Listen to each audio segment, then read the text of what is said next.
the best mid-jungle duo in the league? I started to think so, and let's see if Summer proves that once again.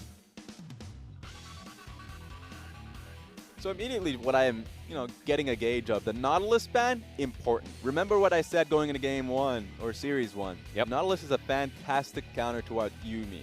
I think that JD are going to try and pick up the Yuumi option. LvMao is the type of support that's incredibly quick to adapt to a lot of these champions.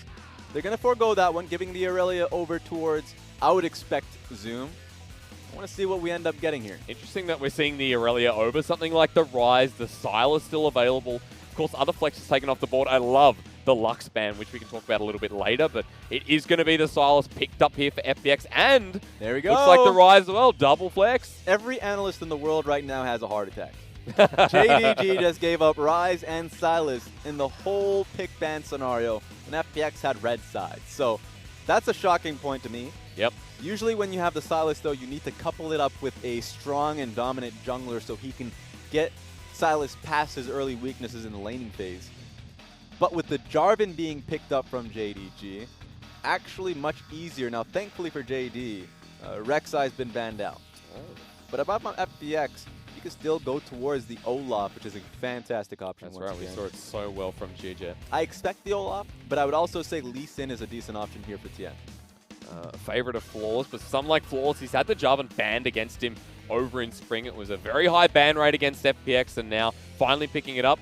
Let's see the Jarvan go into the Olaf as Tian does lock it in. All right, here we go. This is where you're just sad if you're JDG. JDG has to prove to everyone in the world that this was the right decision. Yep.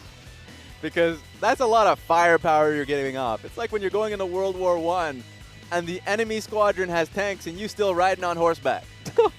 Okay. That's when you keep the horses in the back. Don't bring them up. You don't want to sacrifice the horses. Well, for JDG, I think at this point, look, there's still options on the board. There's still the 80 carry to consider at this point. What are the options? Imp doesn't have his Sivir, but it's not always Imp's champion. Look, if we're banning away for Yuumi, I'm still excited for the potential. And they're both waiting on ADs, but it's FPX that can really start nailing them down so they can pick the one that's of preference here. So if I'm LWX and you just banned out the Sivir and the Xayah, yep. I'm actually looking towards Varus as an option that has great range, has great engage when your composition kind of lacks that. So I'm looking at Olaf, difficult to nail people down. Ryze, kind of, it's more of a pick if you're looking towards his rune prison. And for Sylas, it's like, well, I guess we're just going to have to look at the enemy team. And I said, I guess you got Jarvan in the enemy team. Yeah, that's fine. But for FPX, I think more consistent engage in your roster so you don't have to rely on the Sylas. That would be wonderful. Pick the Varus or the Ashe. Okay, well, let's find out, because there's just been so many 80 carry bans, and I think at this point, LWX just have to pick up the scraps as well. But Lucian being a possibility, we still don't know what Crisp is going to play. If Imp, however, picks up the Caitlyn, I'm just going to say one thing, that this pairs very well with the new Cat champion. Well, sure. I say that about a lot of 80 carries. I'm a little bit more, I think it's going to be a Braum. Okay. Like, I think Lucian Braum is fantastic, and it works really well with the Olaf. Has great level 1 too, so FPX has a lot of options if they have Braum. And even though I talked about my initial concern of not having the engage necessary, I still think they have fantastic lanes, and they got a good 1-3-1. So you can't get everything. For JDG though, I would be happier if they, well, okay, they could, ooh. 2 games. Don't do this. The Braum is available, and that is not a good matchup. 2 games in spring, though, Raz, so that makes this very a big possibility. Don't lock this. Yes. Oh, no! Raz just... What is this pick ban? Well, I can tell you one thing. We have our first Yuumi, the LPL. I told you it was coming. Maybe I got the side wrong, but I'm still excited. We see it down in Crisp. All right. I actually, personally, I'm obviously going to have difference of opinions with these things. Yeah, really. But, like, Braum is great in this situation, and it really makes it easier dealing with the Leona. At least for this case, Leona's happy. If she has a way to be able to get on top of the Yuumi, and of course she can disengage some of the initial engage by just leaping back onto the Lucian, but then turn on the Lucian, that's a decent way to play out the lane. Yep. But Yuumi is a fantastic champion. I love the fact that this is going to be the first Yuumi game in the LPL to commentate on. Very easy to reposition if you're the Lucian as well, to get that prowling projectile in a good position there for the Yuumi. Of course, Crisp not afraid of picking up the engaged champions, which is why for me it was such a big surprise to see him pick this champion up. If anyone in these two rosters you'd look at Chris, because he is the Bard procurer. He is the mage. LvMao, right? Yeah, LvMao, excuse me. And the fiddle support as well. So a big surprise, but an exciting one nonetheless. Yeah, but the thing about Yuumi is that she is the most meta you can get right now. While she is a completely different playstyle, supports right now are clamoring to pick her up. Pick and ban right now. And sure, not a lot of leagues have started. Right now it's only been some European national leagues and North American academy leagues. So like those are the ones where you look at and you're saying, okay, I'm seeing a lot of Yuumi here. But the difficulty, and this is what we're going to talk about when we get into the game, the difficulty of the champion herself is notable. Because in the first day of Academy, I know day 2 came through, I didn't see the results on this one, but 2 Yuumi games played, 2 losses. And a lot of it has been in the fact that the laning phase has been fantastic. But if you're coming in and your team doesn't have the engage, and the support position is the way that you end up getting that, then, of course, as we listen to this cast, oh, hello. How you doing? But the biggest question mark for me is how your composition really rounds that out. And for me, FPX doesn't have any bit of engage past Sylas being able to adopt another person's ultimate. I'm curious to see first LPL Yuumi on the side of Lucian, not the partnership I expected. But I told you I'm excited. I don't need to explain it anymore. Let's jump into Game 1 of FPX JDG, the semi-finals rematch that went to Game 5. They enter Summoner's Rift to set the tone early. 一集团两边的英雄强度来说，其实是差距不大的。以控制量来说，可能还是京东这边占一点小便宜。 Oh, hang on. Let's just start things off. Hello, Tian. Hello, Yuumi. You think it's 3, but it's actually 4 as GimGoon gets caught out. We're just going balls to the wall once again as JDG forced the heal out, and Tian slows them down with an undertow. We get the prowling projectile to slow down LvMao, and now for LWX, the follow-up needed. They root him down, but not able to find the kill. That's the start we expected, and the start, really, of today. Everyone, I apologize for the audio difficulties. We'll get that resolved soon enough. For now, I ain't too worried about hearing their voices. Gives me that omnipresent feel. I know what they're saying. I think it's Vincent talking as well. Oh my goodness. So But the level 1 was fantastic. Like, it was great from the side of FPX, because if you're looking now towards JDG, heal down there for Imp, Ignite down for LvMao. You can play a little bit more aggressively, and while the summoners are down from Crisp doesn't have to worry too much about his own personal positioning within the lane. So he should be fine on this one. We'll have to see how it goes. And they didn't even get time to back. Yeah, LvMao is very low, at least has the Relic Shield. But look, Prowling Projectile already does a bit of damage. You're seeing what the level up is going to be on this Yuumi. But so far, you get the auto, you get the shield back with the bop and block passive. And Crisp in a very good position, even though he doesn't have summoners. Yeah, it's going to be rough. Doesn't have any potions to heal himself up there, too. So LvMao is in a really difficult spot in the lane. Going to be relying on his Relic Shield procs to get himself back into this one. Or at least any time to back. This is what makes this even harder. It's the fact that Flawless is pathing towards the top side of the map. Going to be there for quite some time. Still needs to get a full clear on his end. And the Scuttle Crab that'll be coming up soon enough. So he's going to be up the top side of the map for quite some time. It's going to be on LvMao to find some time to be able to back himself. It's also going to be matched if we look at junglers just for a second in the top side. Flawless and Tian both up there.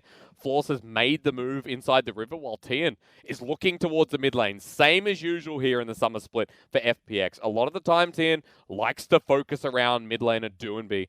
And so far Flawless has responded to that, gone to the top side, and is waiting for Tian. Ooh, it's going to be rough. Especially now that he knows bringing over Zoom. That's going to make it obvious, though. So that's the only thing. I would have much preferred Zoom to stay within the lane. Yeah. And then force Tian to commit to the Krugs. Would have been an easy flag and drag there for Flawless. But he ends up getting himself the Krug camp anyways, so he still has that experience advantage. You see GimGoon couldn't move, so he's stuck at the turret while gets a couple of trades off with Zoom in the top lane. Tian now back to the Scuttle Crab as it spawns. Still getting used to the 315. Most annoying thing if you come into jungling and you don't know what's going on. But Flawless just kind of forces him out. And looks like he won't even take it. He's like, nah, we'll just wait and see. Yeah, it's going over to the top side. He recognized that GimGoon had to base. And on top of that, Doinb was the only one who could really help him there. But Yagao was in position to come in and challenge. So makes a lot of sense for FPX's jungler Tian to be able to get the hell out of there. It's a beautiful moment. I don't need game sound to figure out how magnificent your voice is, Raz. Oh, thank you. Yeah, but maybe now's not the time or the place. Looks like Chris has just disappeared, and looks like there's another comment on it as well. Well, I just want to focus on the fact that right now, Flawless doing so well for him in the early portions of the game. Yep. He's going to just try and be at least nail down level 4, level 5, get the experience advantage over Tian. The jungle matchup may not work out well for him. As long as he has that leg up towards 6, he can be able to make the play first. Now, he has great ganking potential towards top side and bot side.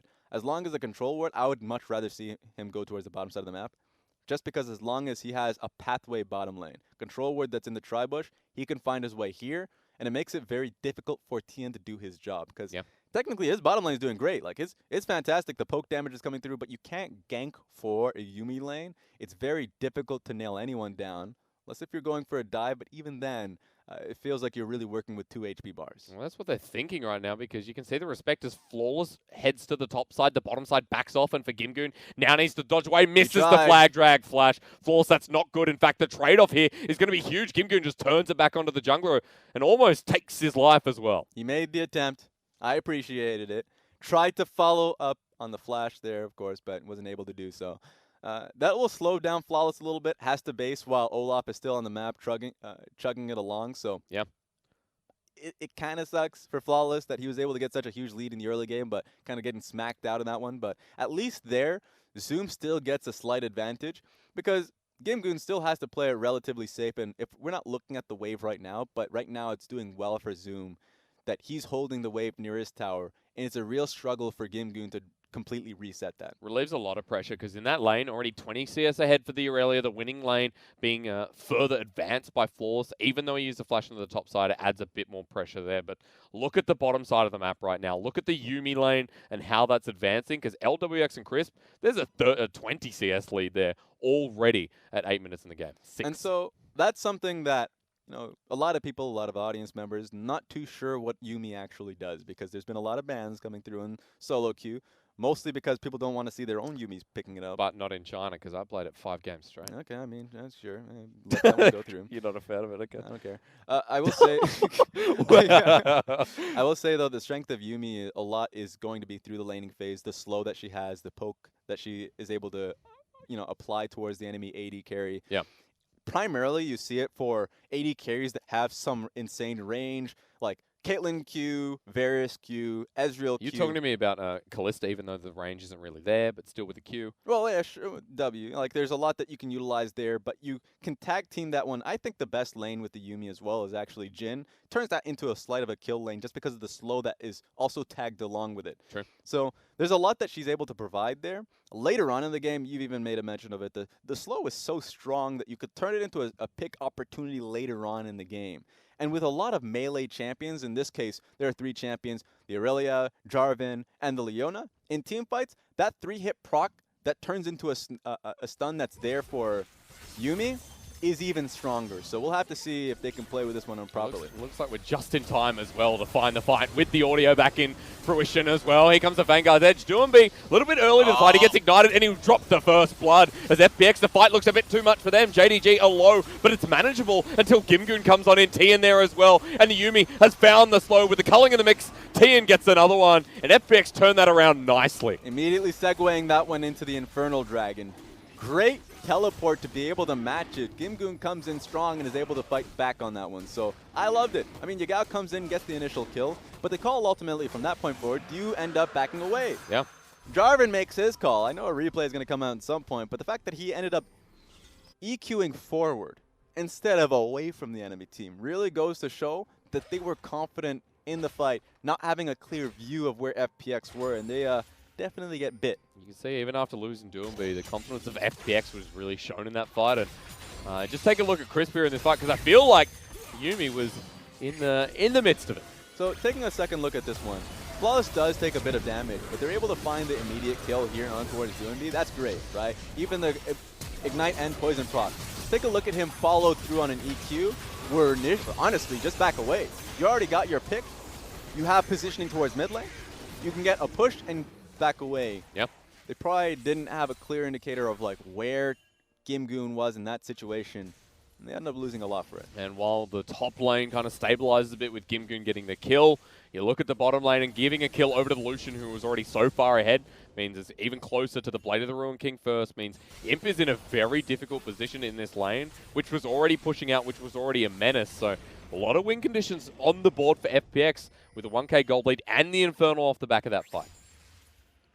Going to be a tough one for JD. I mean, already coming into this one, we criticized them heavily towards just their draft. Yeah. Like what they ended up wanting to pick in this game. They did so much of what they wanted stylistically that they just completely threw away what was good in the meta. So, good luck. I mean, you're going up against a Ryze and a Sylas that have themselves considerable gold leads in the matchups that they go into.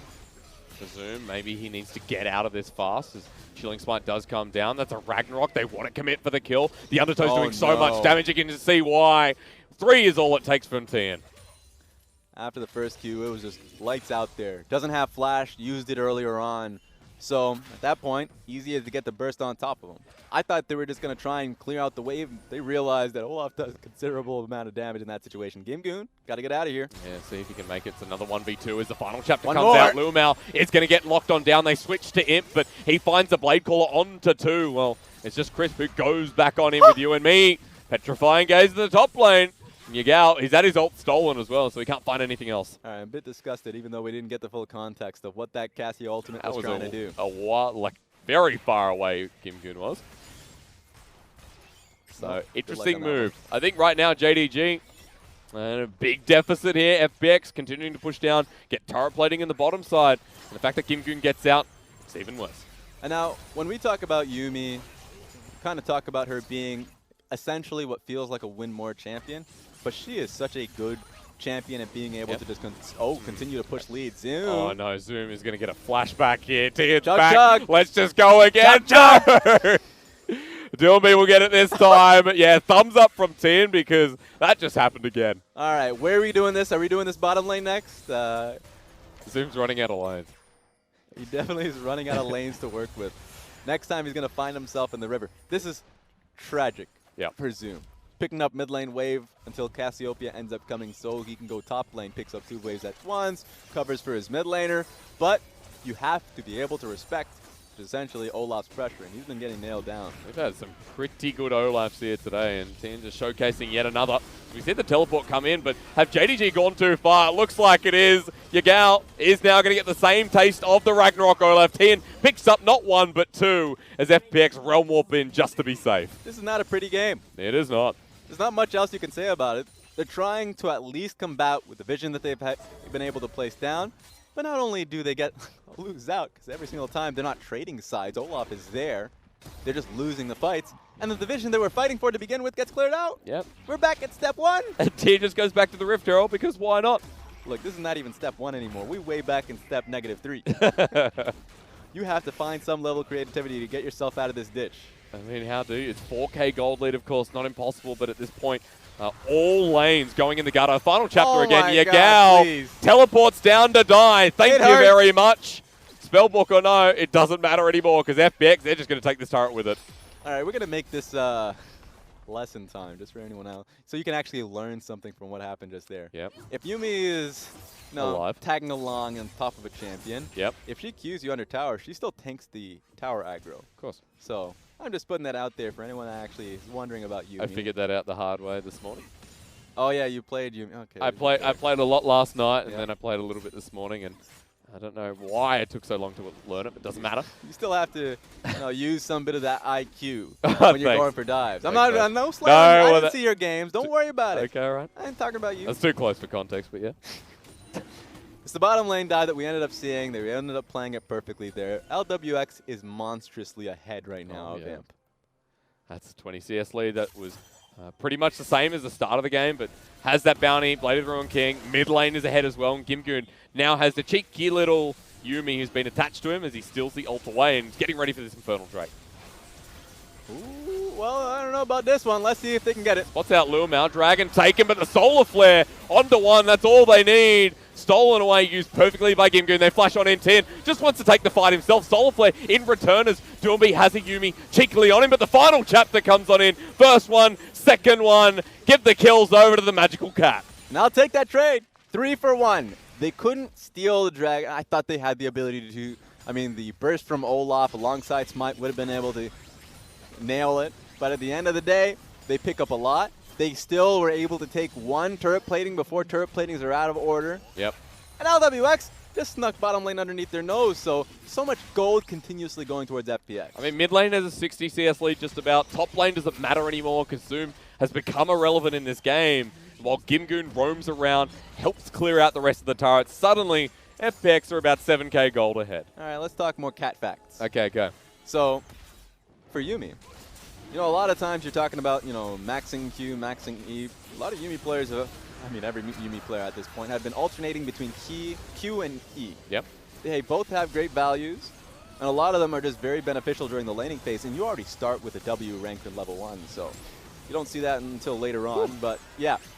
Yuumi doing a lot of work here. Double kill. How'd that happen? Ultimate It too does much. no damage.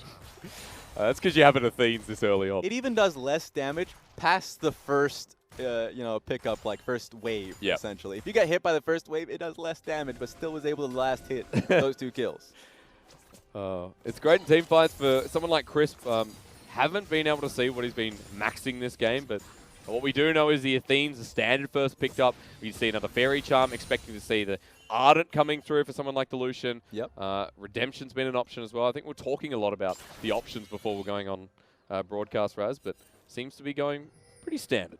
Exactly as planned. And the concerns that I had about FPX not having the level of engage.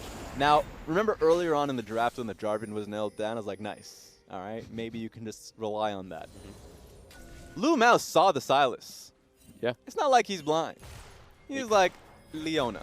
I'm understanding the Leona more and more. I see it, Raz. I in a good way. Was still a proponent of the Braum. Yep. It's only getting stronger by the minute.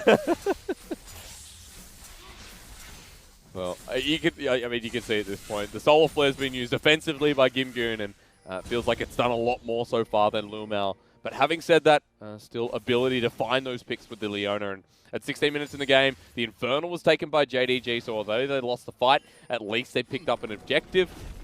Now can they stop the Rift Herald pushing the top lane? Now I'm just expecting history to happen. When FPX gets a substantial lead, they don't become like a revolutionary team. They don't change their strategy. They continue to look for team fights. Yep. They'll get more blood. I'm expecting about 20 kills by FPX by the end of the game. Okay. That's how ruthless it ends up getting now. It gives JDG an opportunity to come back. Like, we still have to remember the lessons that FPX and JDG had during their playoff stint, that full Game 5. But I think right now FPX have such a substantial lead that this game feels a little doomed. We'll see what ends up happening. I mean, they can keep forcing plays like this. There's a Realm Warp. Final chapter comes through again. Again, just the edge of Yagao. As Tian walks back on in with Ragnarok. Thank you so much for the prowling projectile. Yagao almost dies to it as the Rift Herald just starts clawing away. Flawless even walks on through and almost dies himself. And eyes on GimGoon here, because if they can get this top lane turret, going to be a little harder now with no wave. They're going to segue that towards the mid lane as he's prepping that one. So for FPX, they're playing this one perfectly. JDG forced to just play the game of cat and mouse. For JDG, now the top turret just keeps getting harassed on. Flawless trying to hang around, but they need to leave because this turret's already dead, and Imp almost goes down with it. This is just a compounding advantage. JDG need to group up, and the fact that they're doing so makes it so being able to pick up experience on the members that need it impossible. At this point, the 2-level advantage that Doinb has is only going to expand. So rough times here, especially if their next push is going to have Ryze on side lane, and Yagao can never do that for himself. It's going to be a hurting. Definitely is. You got the Ignite, so Yagao's just like hoping for something at this point. But again, I digress. 60 CS lead for Doinb in the mid lane, and the fact that GimGoon has gotten away, and now with the Electrocute, Sylas has the Luden's Echo. That's the first item before Zoom was able to get there. Just such a good news story. JDG waiting for this pick. This is what they can hope to do right now against FPX. But even that seems too much. LvMao Imp back away, Flawless is away as well. They should just be pushing on mid. They cannot contest for this. For them, they feel like they have to do something drastic to get themselves back into the game, but take a look at the position that Zoom's in. While he does have teleport, he wants to be able to at least clear the wave. He doesn't even have his Trinity Force at this point. Yeah. Struggling for itemizing because he got himself the Tiamat. So we're going to have to see what he can do to at least kind of help the team in team fights. Not going to be in the position. With that teleport, there's not going to be a follow-up because there's no pick that comes through from JDG. They're still here. Someone will come. There's a lot of patience. Use the AD carry as a bait. Well, hang on. Okay, the back's going to come through, of course. I think even with the 2v4, it's going to be a bit too much for JDG to handle. FBX just seems so simple, and pondering why they got first seed. Well, this is a very good example in Game 1 as to how dominant the team were in the regular split. That's the thing about FPX. I think FPX getting that first seed, the way they were able to do that, at first we had expected them to just be, like, I would say one-trick ponies in the sense that they used Tian and Doinb to a fault. Like, they needed to be able to pick up wins or at least have a shove in mid lane. And teams at the top were really challenging them that one. Yep. Specifically Invictus Gaming, because of course they have the stronger 2v2 just in terms of mechanical skill. And then we saw them struggling when they went against TOP in the regular season in that same facet. Of course, that changed when Top Esports ended up coming at them at the third, fourth place match. What I saw was a more dynamic team. A team where Tian wasn't tied to Doinb at all. Tian was able to actually make a lot of side plays happen. So we got to see GimGoon, who's well respected now internationally. If you've seen the tier list that Perks actually showed up. Yeah. GimGoon was at the top of that one. And of course, playing towards the bottom lane of LWX and Crisp, who's been at this point like the longest lasting duo lane. They have been together for so long that you never question their duo lane synergy. Of course not. So FPX, a strong team to contend with. And they're already dominating JDG off that point. You can just see why something like the Yuumi came out with a duo like LWX and Crisp. The Yuumi needs a lot of synergy. And a lot of the time, you see in solo queue, you don't really get that. So good to be seeing it here, and especially in this first game where already has such a significant lead. FPX are pushing that to the limit as Flawless is just fighting tooth and nail to pick up the blue buff. Working as a team. Not going to be stolen. Holding hands. Prowling projectile. Together at all times. I mean, this is what JDG was known for as a roaming squad. They're doing this for necessity at this point to be able to challenge for anything. But remember how much experience they're just raw losing from this. Yep. Okay. Or if you get caught out, as that was the final chapter used once again. Onto Yagao, doesn't find the final room, but LWX already gets the kill. He dashes forward with a relentless pursuit. Prowling projectile lands. Yagao has to use the ultimate just to stay alive, and Doinb was ready to hit on forward, but FPX got the pick. Now they can go to the Baron and threaten even more. Yep, JDG do not have any wards around that side. I want to see how many blue trinkets they have. They shouldn't have too many. Just makes it so FPX can go straight for it. I mean, Tian will never die, nor will LWX. Force needs a miracle here, but already the lead is so much that if Flawless dies... Oh, it's already taken. It's already gone. GimGoon just jumps on him as well. Let's go, cameraman. Where's Flawless? Looks like he might die. Prowling projectile's more interesting, but GimGoon doesn't get the kill. Just forces him away. Baron is secured by FPX. It's observer to you, by the way. Thank you. Oh, what did I call? Cameraman. Oh, they're different. Living in the 70s, 90s. I don't know when television stopped. Not at this day. Not my house. That's I'm assuming a lead that's already started with the Baron buff. At this point, if I'm JDG, look, they've been doing the right things to find themselves a cheap way back in the game. Yeah. Right? They were grouping up as a squad. A lot of the times you would say, hey, at least have one member on side lane picking up some gold. They've been doing that with Zoom. So Zoom has been able to pick up and accrue side lane waves. And you're already seeing that right now in being bot side. Oh, speed up in time. We'll have to see what we can get out of this one, but it's been FPX forcing them off of these turrets. Constantly forced to go back. LvMao is going to be the culprit this time. And Zoom, as you said, sitting in this side lane. Well, GimGoon's just sitting here by himself. Forces the attention of Yagao. Zoom might want to go in, but Tian is shadowing GimGoon right now. And for JDG, windows keep on closing. Baron Buff's can take down the mid lane turret, and they're going for the inhibitor. Ryze picking up solo wave on his own, but Yagao playing protective duty, always by Zoom's side. So it's going to be tough. Ryze is already hitting at that turret free flow. Let's see what we can do here. We get to see Yuumi in a 1-3-1, and so far the poke is huge, hard to catch up, and looks very annoying to deal with. There's another turret, and Tian just walks to the bottom lane, so never mind that. All right. It's going to be tough for Yagao picking up this one alone. He could be dived here. I mean, look, it's the miasma that we're working with. It's great that, like, whenever you're dealing with certain compositions, you need to at least look for a dive. Well, that's a final chapter to the left, to the right. Won't find the lockdown onto him. That's what I'm looking for. Whenever you go up against comps that have either, you know, Xayah, Sivir, Cassiopeia, you need to be a little bit more aware of their cooldown so you can play around it. So the wave clear Impasse, he's mid-range. So you're going to, oh wait, they're using that cannon minion. Oh, hello. Oh, you can't use it though. Yeah, Baron. Joke's on you. It's stopped just in range. Yagao, petrifying gaze again. Doesn't find absolutely anything. And FPX find the inhibitor turret. Let's just keep on going. The prowling projectile slows down Flawless. In comes Doinb with the Ryze and Righteous Glory, of course, in his build. That's going to be an inhibitor free. And JDG, no say once again. How much damage? Oh, that's a lot of damage. Might even look for the final team fight here. It's a good Flawless duet to slow him down. LWX is going to move down to the next inhibitor turret and the next inhibitor. All right. I don't know what JDG can do to stop this, but they need to do something. This is like a great investigative work at this point to see what JDG did. Oh, wait a minute. Maybe track him down. Nope. I just realized that's a Yuumi. Anything necessary. You got to kill GimGoon. You got to kill Tian to get that done. Not going to be the case. Very shut and dry. FPX setting themselves up for what is, I think, one of the most dominant games we've seen in a while. Probably because we've been on break. You know what JDG needs to do? What? More bush camps, more Fnatic bushes. No? But you didn't like the last one. We need more of them. Okay. Look, yeah. At this point, yeah. Because you're going up against Double Infernal, which second one was just picked up, by the way, if you didn't see. And they do need to do this very quickly. 2 inhibitors down on the bottom side of the map. FPX are just going to go straight top lane. That's the only wave they really need to focus on. Have Ryze play around the mid lane, I'd say. Don't put him bot lane, put him mid lane. Yep.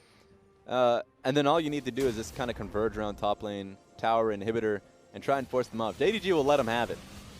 That's why JDG needs to stop them before the waves even get to that kind of a position. But getting out is so difficult. Limited vision that is now just going to be cleared, and getting out of the base, so dangerous with this composition. Oh no. Look at what Yuumi got. Mikhail's Crucible. Oh, here we go. So she's a little bit worried. Cleanse on the Lucian. You need a little bit more safety, buddy. Yeah. Anybody can get it. The Leona is just the saddest panda out there. Yeah, LvMao is going to be thinking about this one a little bit more as Chris heading forward. That's a level 14 Yuumi, if I was not mistaken, or 11. It's close enough anyway. Let's go for the Solar Flare. That's right, Ryze into the Vanguard's edge, into the final chapter, it seems, here for FPX, and it looks like the final chapter of the game for JDG. Everyone heads forward. There is no stopping FPX at this point. What a slammer of a game. Zoom, you're the final remnant. Die in peace as FPX just clean up JDG and make short work of them here in Game 1. Clean finish. I mean, this is when you take that deep step back, you know, the longest step back you've ever had in your life. And you just